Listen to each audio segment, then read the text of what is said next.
Salang na tayo ng bagong kawali habang naghihintay yung ating macaroni.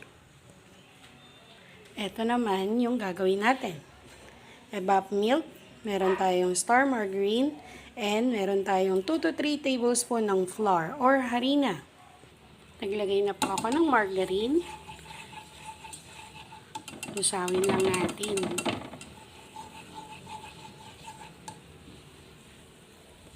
Next ay nilagay ko na yung flour. Kaya natin siyang maluto kasama yung margarine. Or star margarine, no? Medyo naka-LL tayo this time.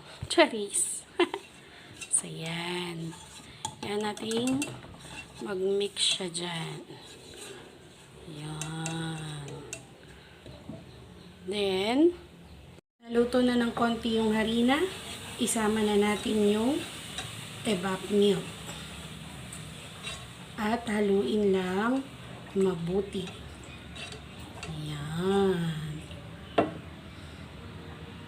Ayan, na-mix na natin. Nilagyan ko lang ng salt and pepper.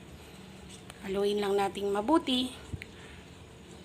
At pakuluin ng kaunti. Pag kumulo na po ito at nag-mix ng mabuti yung mga nilagay natin, lalapot ito at done na tayo. Ang tawag po nila dito ay bechamel, pero pwede naman nating tawagin na white sauce, no? Ito po yung kadalasan na ginagamit sa lasagna, baked mac, etc., no? Yan. White sauce. 'Di ba? Lapot na. Ayan, kumulo na siya at okay na rin yung ating consistency, hindi masyadong malapot at hindi rin naman malabnaw.